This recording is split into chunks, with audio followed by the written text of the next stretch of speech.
Hello friend, welcome back to Safe at Homestead. Today I want to do a bit of a PSA for you and your family because it is hot out there.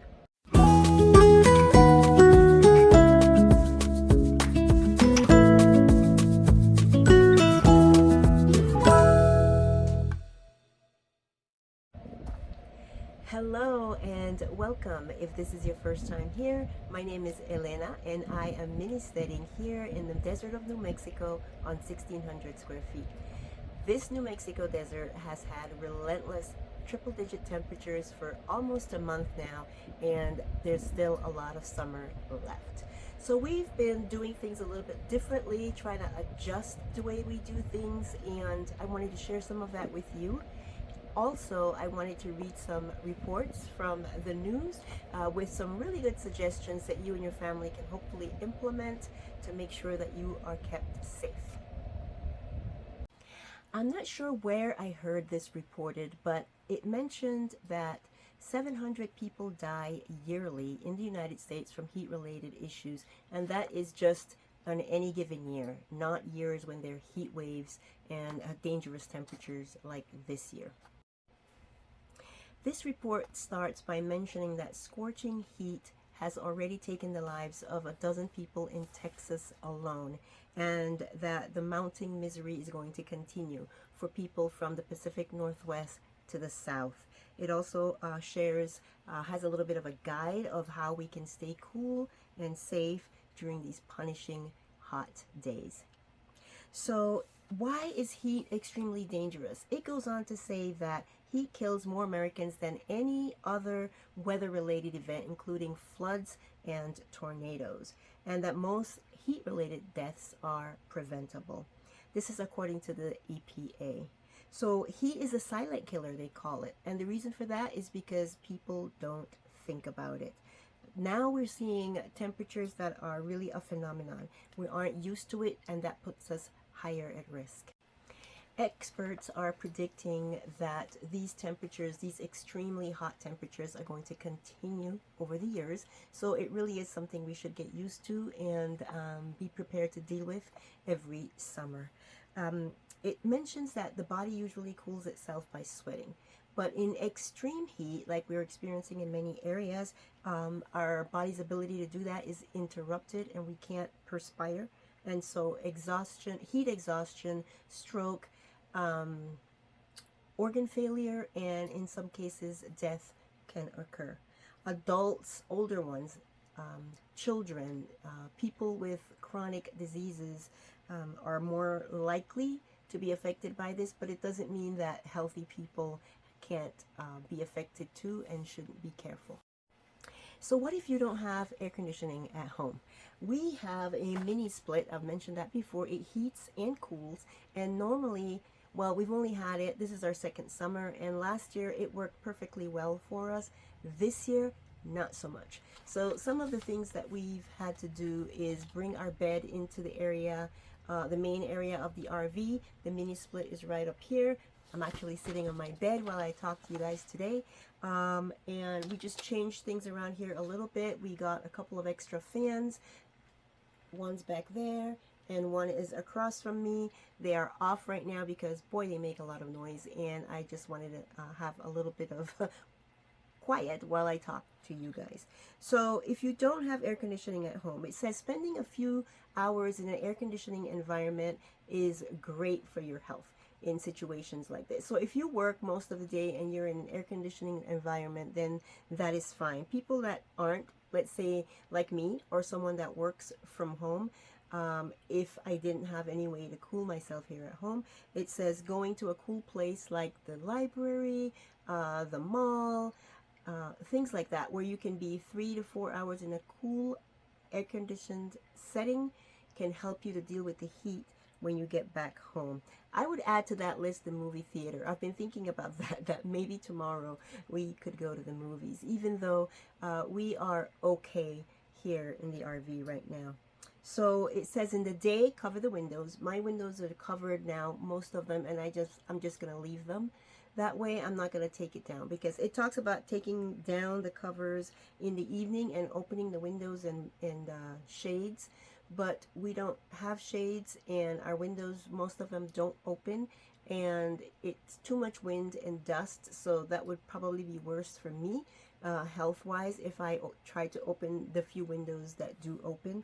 So I just have them covered, and I will just leave them that way. Let's see, what else does it say? Turn off the lights. If you're not using lights, turn them off in morning, noon, and night. Just have your lights off. Avoid using the stove and oven. I am doing some canning right now, and I'm grateful for my Instant Pot Max because I can have that going instead of the stove boiling water trying to do my canning. It also says that if you live in a dry area, which I do, it says hang cool towels in a room and have the fan blow through those. So that's not something that we have to do, but it's a great suggestion.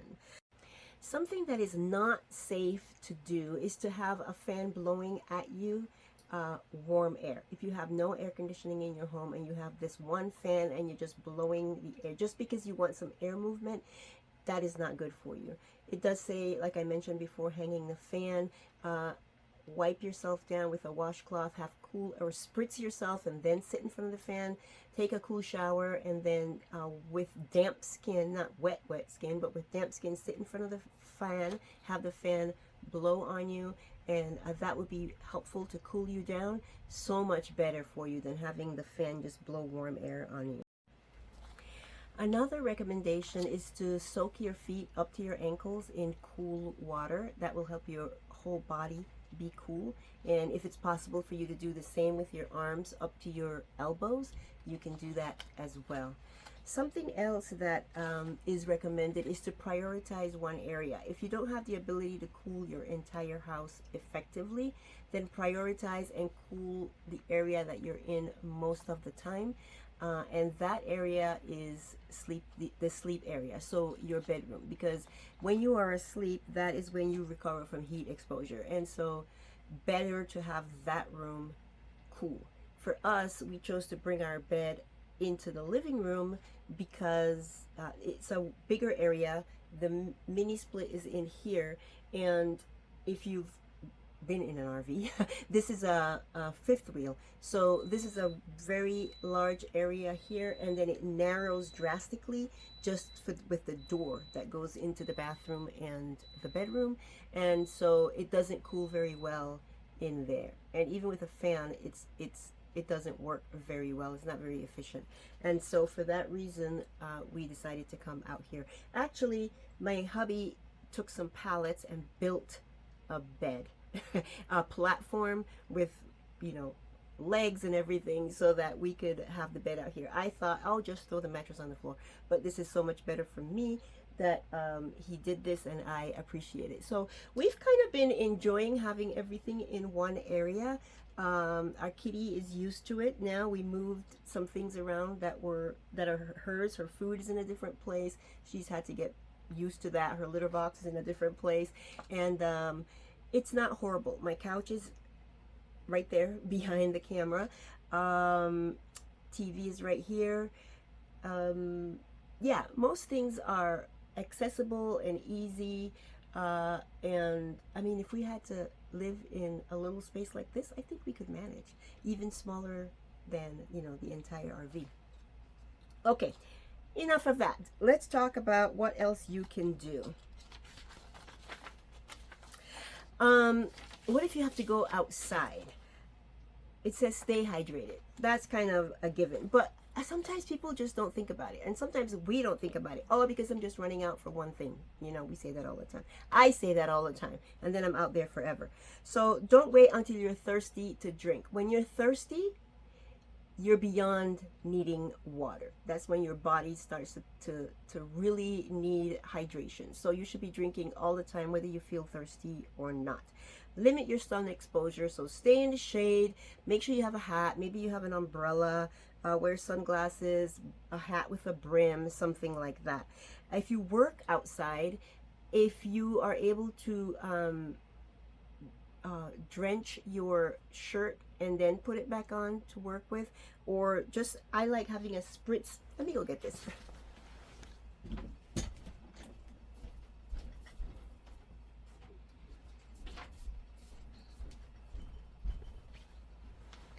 I like having this bottle. It's a little spritzer, and it has water and peppermint oil, and oh, I got it on my glasses.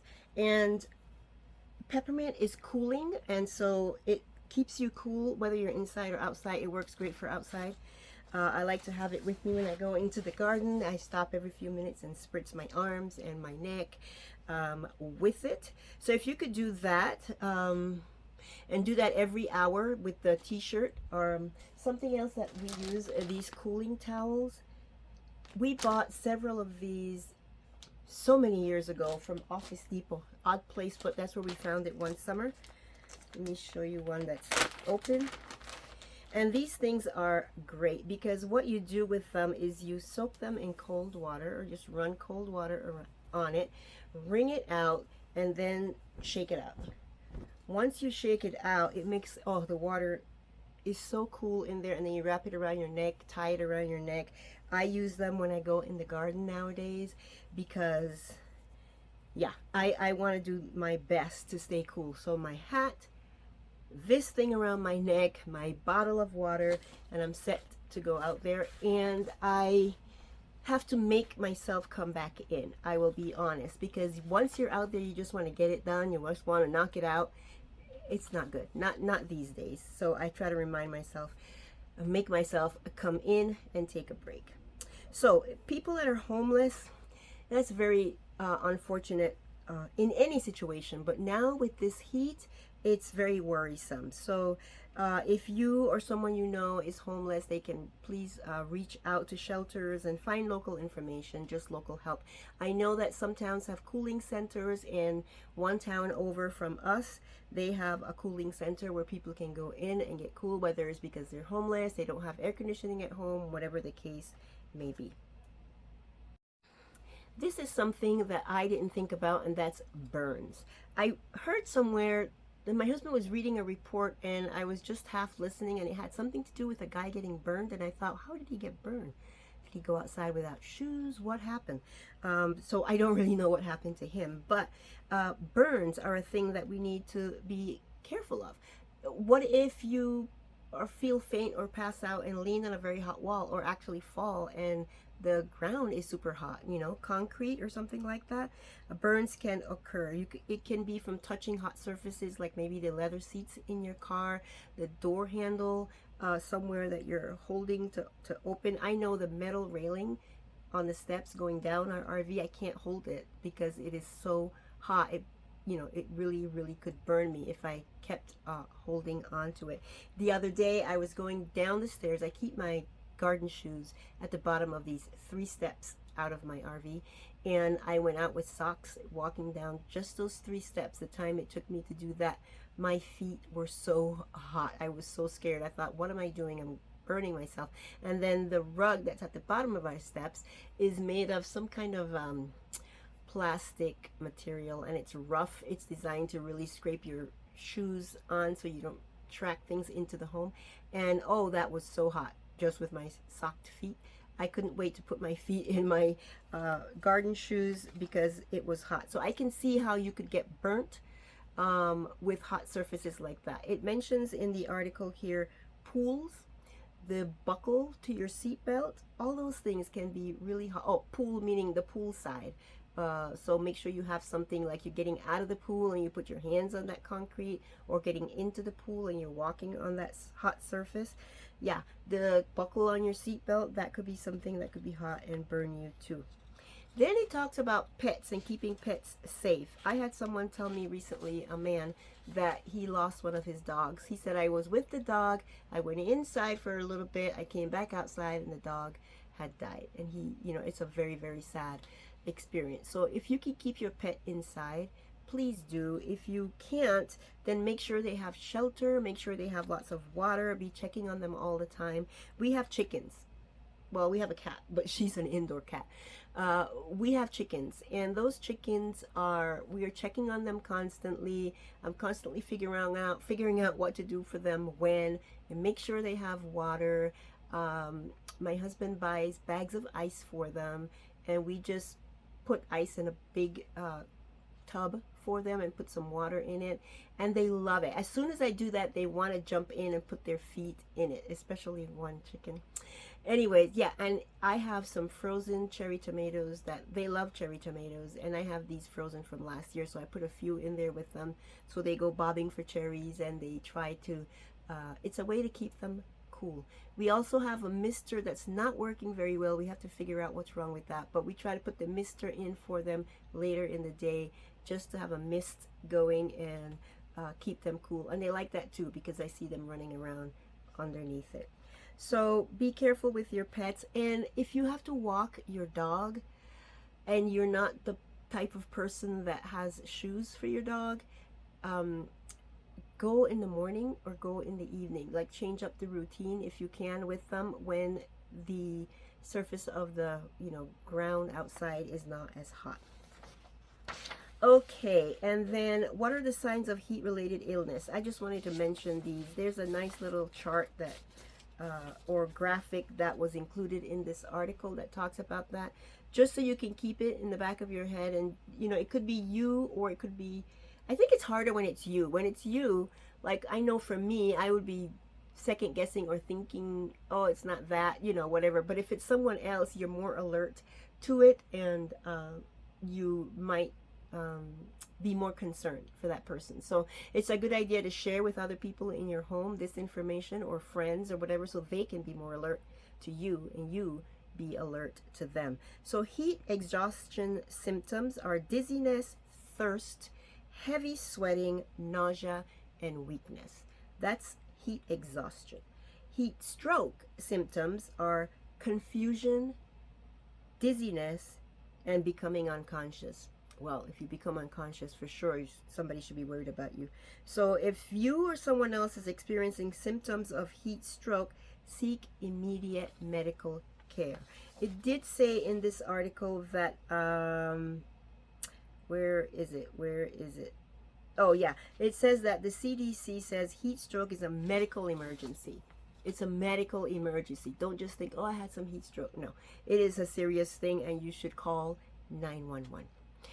Okay, you guys, so in addition to these things that we use, we have some other outdoor activities that we are doing on a regular basis, and this is not appropriate for it. So we are looking into these little neck fans that you can buy, and then it has the breeze from the fan blowing up on you. So we're looking into those. We're checking them out in Amazon. I did find something like this. It may not be the same brand, but something like this is also available on Amazon, and I'm going to link it for you guys here in the description.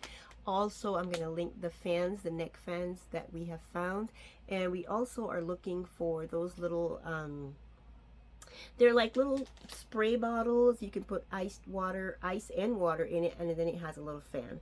So it's kind of a little mister for you, so you don't have to spritz necessarily if you're standing in one place, or you can put it on a surface next to you if you're still, and it can blow that little mist on you. I will link that as well when I find it.